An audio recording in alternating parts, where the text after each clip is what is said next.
Welcome to the season finale of Season 7 of the Realistic RTG. We sit 13th in the table with 5 games to go, but we are not safe. We have, in this season finale, 2nd place Liverpool, 6th place Newcastle, 7th placed Spurs, 9th placed Fulham, and 11th placed Manchester United to try and pick up enough points to stay in the league. Now, we did get a vital victory in the last game of the last episode against current 18th placed side Everton to give us a 9-point gap with 15 points available. The thing is, I don't know how many points we're going to get today with the quality of opposition we're going to have to face. We will play Fulham, we will play Newcastle, and we will sim the other 3. As per the rules of the save, or the rules of the way we do content on the channel, when we reach the top flight for the first time in the first season, we sim the big teams. And as such, with Liverpool, Spurs and Man United as our final 3 fixtures, they will be simmed. Perhaps in the very final game of the season, if it comes down to a crunch fixture, we might play that one crunch fixture for drama's sake. But currently 13th. Starting with Fulham and Newcastle, so we could have enough points on the board by the first 2 games to maybe be safe, but also probably not. So it is going to be a bit of an edge of the seater. Not quite as edge of the seat as certainly some of the season finales we've had. Certainly this time in the RTG last year, we were a bit more edge of the seat. We ended up getting relegated in our first season in the Premier League with Cambridge United. So, hoping to avoid that here. Saying thank you to Avery Hamilton for joining the Patreon. Thank you, Avery, for joining at the £5 tier. Restless Soul and Wayne Carter, thank you for your support in the comment section of the YouTube videos. Do make sure you come across and join me on stream as well. Links are in the description. Make sure you drop this video a like and subscribe to the channel too, and you won't miss out on any more of this save. Of course, Season 8, Episode 1 will come to you tomorrow. Right then. Craven Cottage first, 1 game at a time. Can we stay in the league? Fulham are pretty strong, especially this midfield. Jonas Urbig in goal for them. Sasha Bowie, Joachim Andersen, Calvin Bassey and Killenshee Hartman at the back. Not a great defensive line, but certainly Hartman and Bowie are decent. Then this midfield. Fagioli, Doak, McAllister, Kirkchu, Ferran Torres. Yikes. And an 83 rated Joao Pedro up top. Some options on the bench are decent, including Patreon player Luke Farrell. Hopefully he doesn't come on and score a goal that contributes to a potential relegation. Fulham are going to be very, very tough here. Craven Cottage is not necessarily the sort of ground with the sort of atmosphere that makes you tremble at the thought. But the quality they have on the pitch certainly has us quivering a little bit. Doak, well in, Bulat, looking to send Shaq Ford away. Bulat's on the overlap again.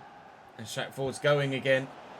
And a quick sharp tart back inside. Joachim Andersen read that so very comfortably. He knew exactly what I was going to do there. It's a nice ball out wide for Joao Pedro to run onto. He's going to need those midfielders to get forward, and they are. And he's looking for one of them now. It's Kirkchu that could have been underneath that, and Bulat will clear. Looking for Shaq Ford. Sasha Bowie does well to step in. They are reading me with everything I do at the minute. Other than, well, I was going to say, with how I'm tackling them. Didn't get close enough to tackle him. Ben Doak makes it Fulham 1, Bradford 0. The worry builds. Bulat looking for Clarkson. Clarkson to Canadu. Surely from here. Leveller. It's not taken as long. Don Angelo, the man, this time on his weaker right side. Slams it into the back of the net, and we're level at the half-hour mark. Excellent work. Great movement. Good finish. 1-1. Joao Pedro got in the way. Hoyer's got some good pace, actually. Just get away. Make sure we maintain possession for the time being. Don't needlessly give it away with a defender out of position. Jacob Wright out to Alfie Doherty. You can see where Shaq wants to go, but Hartman is stopping him from being able to push into that inside channel. Looking for Canadu here. It's a big ask from there, but it was worth a go. Calvin Bassey has done enough here. At the hour mark, we have currently, if it stays as is, 41 points in the Premier League. as was the case when we got up to the Championship from League One, we said we average a point a game, should be enough to keep us up. We're just over a point a game. And so far it looks like we might well be staying up. Looking for Canado over the top, trying to flick it onto Lancashire, and Lancashire's shot is blocked well, and it apparently will be a goal kick, although I don't quite know how. Win that. Well up. Good header. Clarkson. Tried to turn on it. Kirkchu's snuck in and stolen it away. Yusuf En-Nesyri is off the bench here for them. But we are in stoppage time at the end of the half, and that should be game. It is. 1 point to take us hopefully closer towards safety in the division. A lot of boos around the ground. A bit harsh, I think, on the Fulham team, who did play well. Who certainly were worthy of a point, but probably no more than that. And equally ourselves, probably worthy of a point, but equally no more than that. What is the... I'm not sure what the gap in points is between ourselves and Fulham. 7 points. 7 points. Everton haven't played match day 33 yet. We sit on 34 games played. The majority of those in the relegation places are sitting on 33. But now we have to welcome Newcastle to Valley Parade. Of course, we'll be moving into a new stadium next year. So this is going to be the penultimate game at this ground. Newcastle are, as expected, very, very good. Philip Jurgensen in goal. Matthias Zanotti, Ruben Dias, Kevin Danso and Destiny Udogie. Sandro Tonali, Dario Asugo and Keith Schmidt. 91 rated Rodrigo still here. Evan Ferguson and Andreas Sheldrup out on the left-hand side. On the bench, some options, including Moise Keane for that striker role. Samuel Chukwueze out wide. Valentin Castellanos, I think, is a striker as well. Do correct me, live chat, if I'm wrong. Josip Shutalo is a centre-back, of course, and he's very good too. So they've got a really good squad here at Newcastle. They're in, well, they were, at the beginning of the episode, in 6th. So challenging for a European spot for another season. For St James's Park's faithful, we shall try and take some points off them today, but this is going to be one of the more difficult games that we'll have played recently. Rodrigo quickly to Evan Ferguson. And Bergstrom at full stretch. Case Schmidt and Udogie and Sheldrup with runners. Could go solo, is going solo, and Rodrigo gets that first, and Ferguson finds Rodrigo, who is offside, thankfully. Slammed into the back of the net, despite the onrushing goalkeeper coming towards him. But that man had his flag up already. Sheldrup. Ball forward to Asugo. That's a great ball through to Rodrigo, who's offside again. He needs to watch the line here. It's loose from Rodrigo, really loose. And Shaq Ford could be played in behind here. He's up against Ruben Dias. All he could do was try. And Jurgensen with a relatively comfortable save. Ruben Dias marshalled him well. Was never going to get around him. Rodrigo, however, is around Adam Ramola here. But he hits it into Adam Ramola, and it'll be a throw only. Evan Ferguson probably going to go back with a throw. No, he has gone to Rodrigo. Little back heel there to Asugo. And space here for Zanotti. Zanotti forward from right back. That is definitely the shot of a right back on his left foot, isn't it? Rodrigo. Cut back nicely. Asugo. Rodrigo again, space, Mikic is up, but that really isn't a very good clearance, is it? Lancashire loses out, and Asugo! Paying the mistake for dwelling on it with Will Lancashire and not playing the simple pass, trying to send the defender to go back the other way to open up more space. Failed. I'll have more space now because nobody will be allowed to be within the centre circle, but that is quite the hit from Asugo. Quite the hit indeed.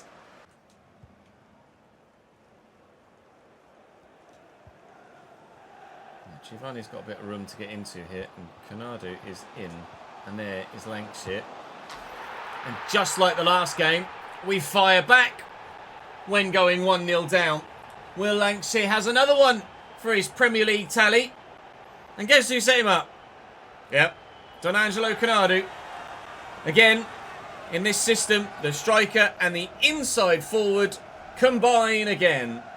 Doesn't matter who we sign and who plays there, the system works.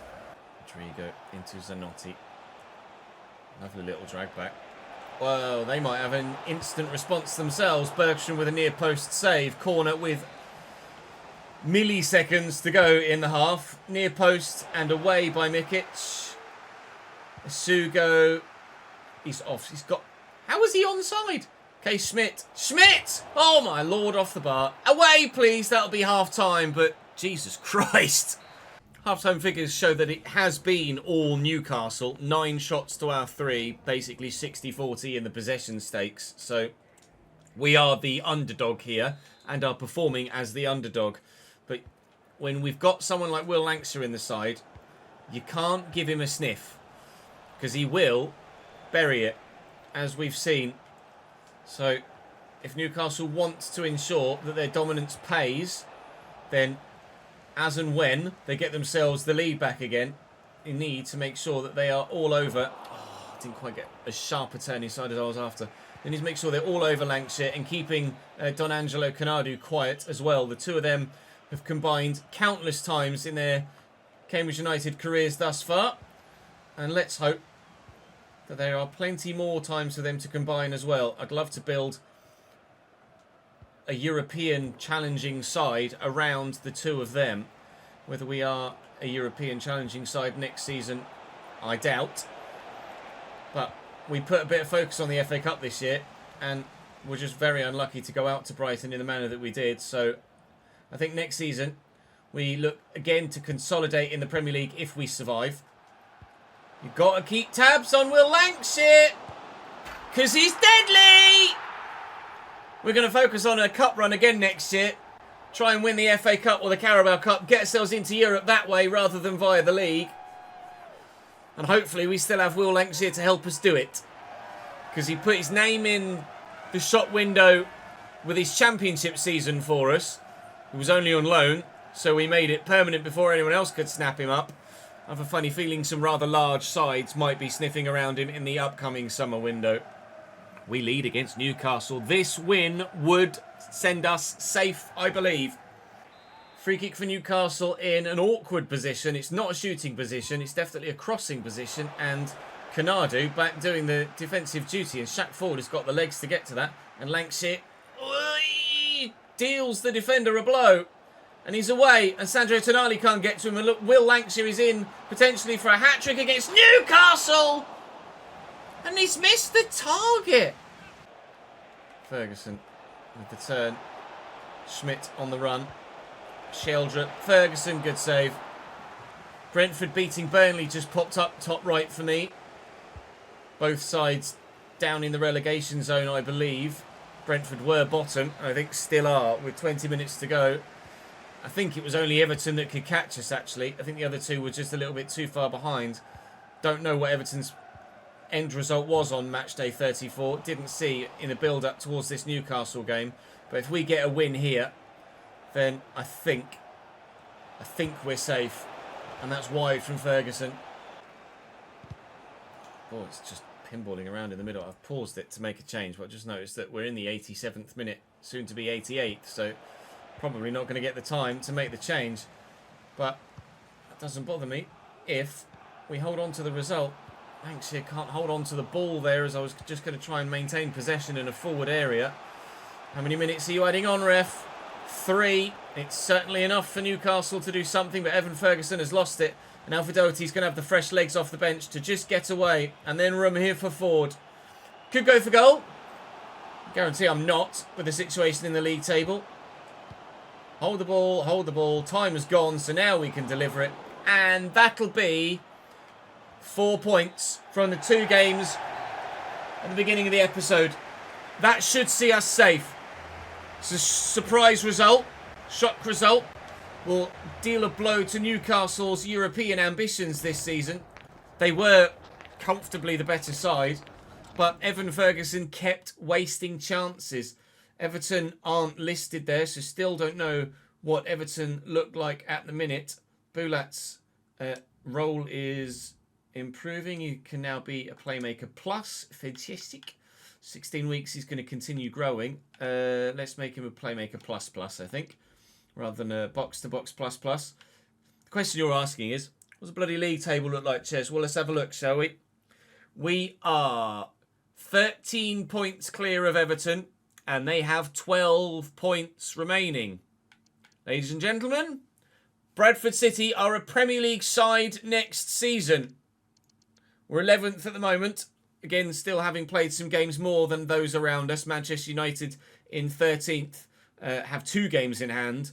But we are going to be in this division next year. And that is the most important thing. Doesn't really matter where we finish, provided it's 17th or above. So Man United starting lineup is Perry, Smets, Gila, Aljofri, Jesus, Ilic, Mount, Mendoza, Gore, Haidara, Denki. Man United squad is, for lack of a better term, shite.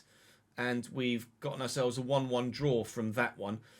Obviously, we're keeping tabs of our finances in between each week. So I'm not just advancing straight to the end. So you'll have a number of cuts here as we dip in and out of each individual game. But again, another week passes and we have more wages to add to the spreadsheet. We currently are 11th in the table, which would give us prize money of Financial Hub. 11th would give us prize money of 31,150. 31 million pounds if we're able to stay in 11th. Although obviously Leicester have a game in hand and Man United have a game in hand. They're down in 14th with their side. Their side is awful. Man United squad is absolutely atrocious. You think their squad in real life is bad? You ain't seen nothing yet. We showed it actually in an earlier episode and it is just abysmal. So it hasn't improved. But Liverpool next for us as we power forward. They're in second. And we'll see how the table looks at the end of the episode, of course, as we do a full season roundup. We've had a loan bid for Davies. No, it's a transfer bid for Jay Davies. No, you can't have him, Middlesbrough. I want him to stay. He's going to be loan listed, but he's certainly not for sale. Liverpool next. They currently sit second in the table. You see that Hoyer is 78 now. Kanadu is 81. Lanksy is 81. Mikic is up to 82 and has been for a little while. We have been able to get that done. So he's going to be the benchmark for our signings next season, of course. We're always able to sign no higher than the highest rated player at the beginning of any given window. Mamadishvili in goal for Liverpool. Ramsey, Pau Torres, Fofana and Balde. Al-Mazrati, Archie Gray, Fede Valverde, Garnacho, Leyoun and Hoyland. Some ex-Man United players in there. We'll jump to result. No surprise that we lose by a goal to nil. It's Yildiz off the bench for Garnacho that gives them the victory there, Liverpool. Not sure what the title picture looks like. Brentford win at Old Trafford by a goal to nil. And we've got Tottenham at home on the final day of the season. Lawal's development schedule, it should be him back up to 77. And it is. I think we might be potentially selling Lawal next season. We shall wait and see how things develop over the summer. But big upgrades needed if we want to take this side up to the next level, which we would very much like to do. Final game of the season, final game at Valley Parade. The last game before we move to our new stadium. Tottenham's lineup sees Edison in goal, Collins, Araujo, Mawissa, Mendes, Gravenberg, Devine, Gabri, Vega, Johnson, Pepe and Manor Solomon in the front line for them. And a draw. A draw for us by 2-2. Shaq Ford with a goal. Mendes, Pepe, and then Don Angelo Canadu scores the very last goal ever scored at Valley Parade. In the 84th minute, we draw 2-2. I almost certainly would have lost that game had I played it myself. So the ending to Valley Parade's life as Bradford City's home ground is probably better than it would have been had I been in charge for that particular fixture. So I'll advance now to the very end of the season, make sure all the finances are up to date, and we'll give you a full season roundup of how everything went down in this particular year. Spreadsheet up to date. Now we can find out exactly how things went everywhere in this save. So, of course, the competitions that we were involved in is where we shall start. In the Premier League, we finished 13th, most importantly. At the top of the table, Arsenal won the league by 4 points from Liverpool. City third, and Brighton were able, after being second, dropping down to sixth, they were able to get themselves back up into the top four, and Brighton are a Champions League side next season. Crystal Palace in fifth and Newcastle in sixth. The big boys are, or some of the big boys are falling off. Spurs seventh, Chelsea eighth, and of course Manchester United, as we know with their horrendous squad, 14th. In the relegation zone and down to the Championship this season, Brentford, Everton and Burnley. Ourselves and Leicester came up last year. We finished within a point of each other, and Leicester had the better season. We both won 11 games. They just drew one more and we lost one more. So very similar seasons between ourselves and Leicester City, which I think is a very realistic season to have had in our first year at Championship level. In the FA Cup, Leeds win the FA Cup and will be in Europe next year. So what that does for some of the other European qualifying sides, I don't know. We, of course, went out in the fifth round, 2-1 to Brighton, who then lost to eventual winners, Leeds. You might have just seen that Chelsea won the Carabao Cup, so Chelsea will be in Europe despite finishing outside of a European position in the league. That's pre-season. That's the UEFA Super Cup, was won by Lens. Congratulations to them, beating fellow French side Paris Saint-Germain. Barca won the Champions League this year by 2-1 against Juventus. Athletic Club de Bilbao won the Europa League by 2-1 over Leipzig. A Spanish side winning by 2-1. A Spanish side winning by 2-0. Leganés beat Manchester United in the Europa Conference League final by 2-0.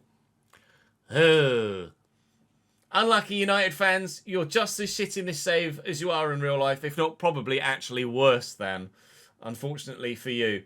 So, with regards to the top goal scorers, obviously, Zhu is one of the pre-gen players that will be mudding in the summer. I need to do that in between seasons 7 and 8. We'll go through all the Premier League squads and just not mud them entirely, but make them more realistic with regards to their rating, rather than the super inflated, super unrealistic way that they're currently in the game. Igor Duarte for Crystal Palace got 25 goals in 38 games. Rasmus Højlund for Liverpool got 19. And Will, for us, is fourth. Fourth for Will Lancashire in the Premier League. Same amount of goals scored as Erling Haaland. I wonder whether we'll see a move come in for Will Lancashire in the summer. We hope not, of course, but it is possible. Donangelo Canadu, 10th, with 14 goals as well. Not going to see any other Bradford names in that list, that's for sure. Assist-wise, Canadu with the most assists in the whole division. Fair play, sir. Balde with 10 for Liverpool from left-back. Zaire Emery in Manchester City's midfield. Igor Duarte and Rasmus Højlund both had very good seasons in that front as well. Mamadishvili takes the Golden Glove ahead of our own Lucas Bergstrom. He may only be 78 rated, but he's a damned good Premier League level goalkeeper. Being 6'9" certainly makes a big difference. So I think he has to continue on as our starting goalkeeper. It would be unfair and unrealistic to replace him at this stage. Bruno Ferreira in goal for Arsenal with 8 and Ederson with 7 for Spurs. It feels weird to say things like that when players are at different clubs around Europe and, of course, throughout the English divisions.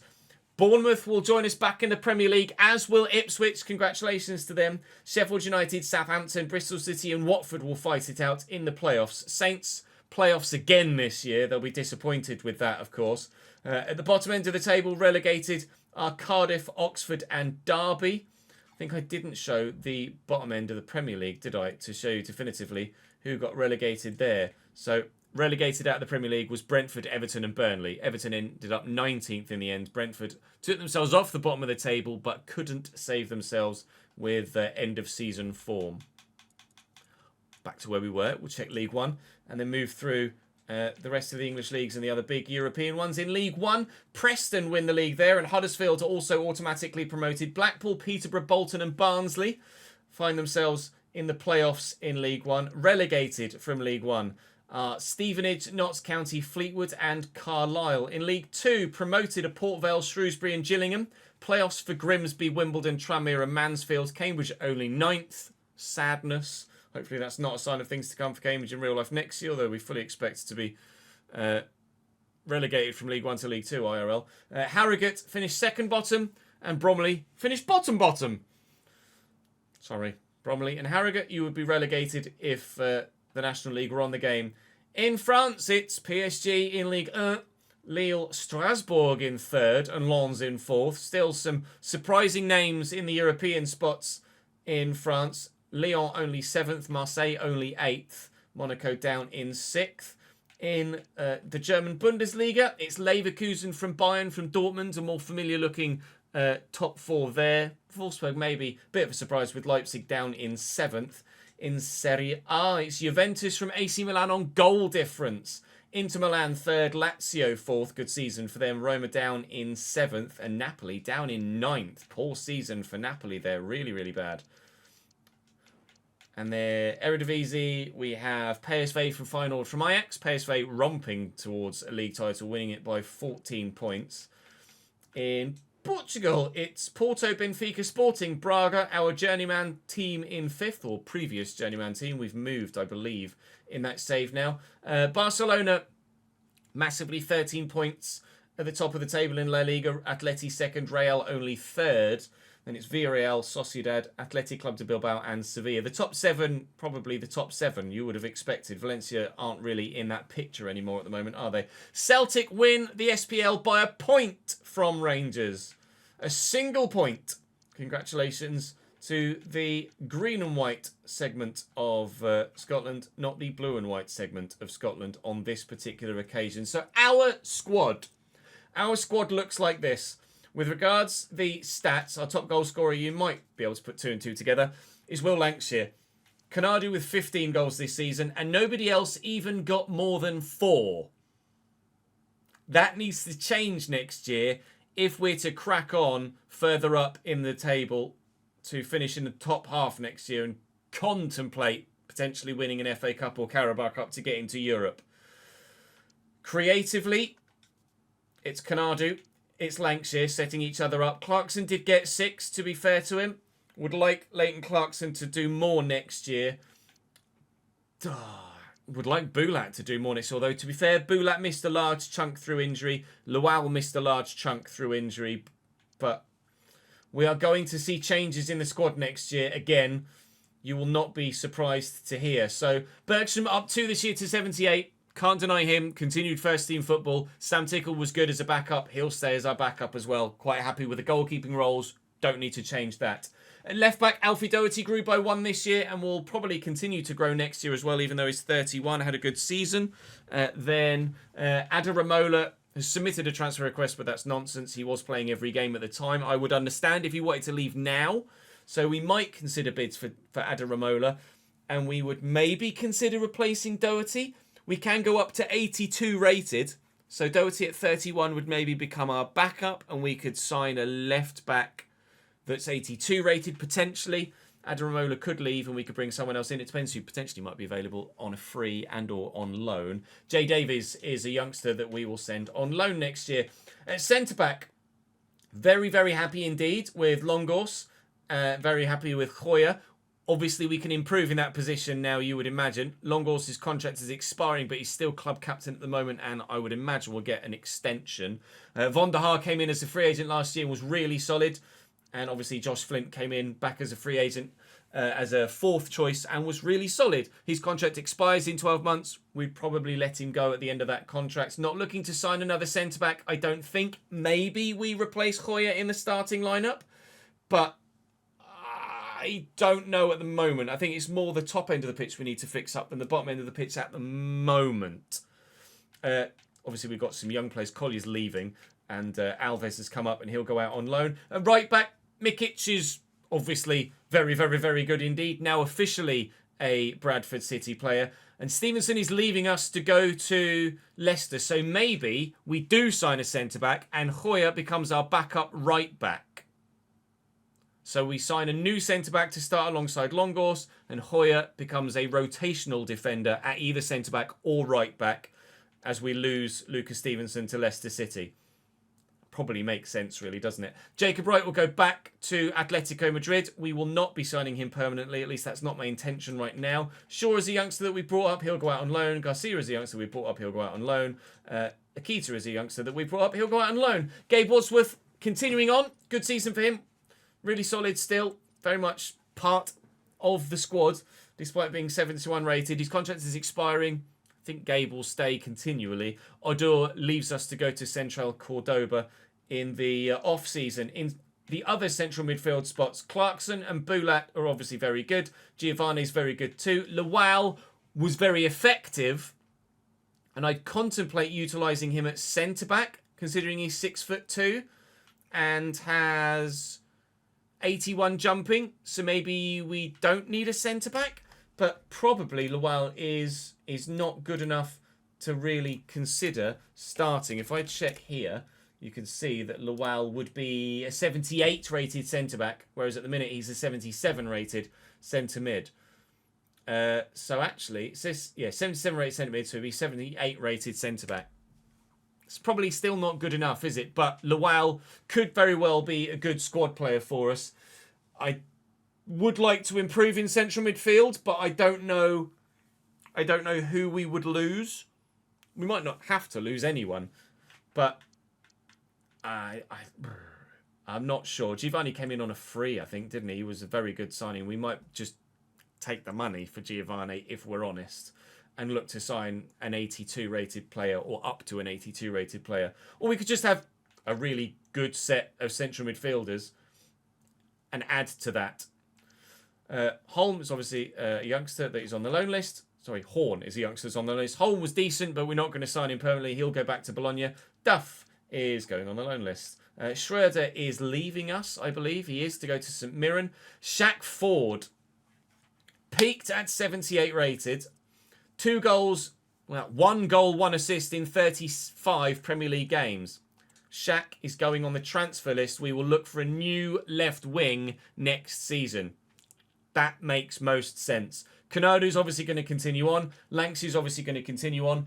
Bowie, I've been very unimpressed with in this second spell at the club. Hoffenheim put him back on the transfer list after they signed him from us. We then bought him back for a discount price. I am very much contemplating selling him again. So I will take your feedback on that.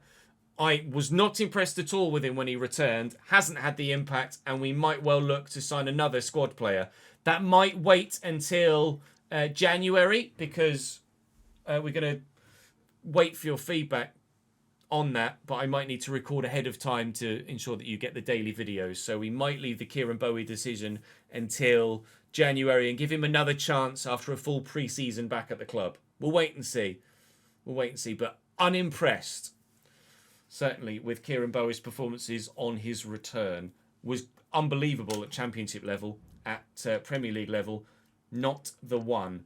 Then Jackson's joining Chicago Fire when he goes across at the beginning of the new season. Young has been called up. He's got 83 to 89 potential. He's just a little bit shit right now. And Noguchi looks like he could absolutely be a very tasty player.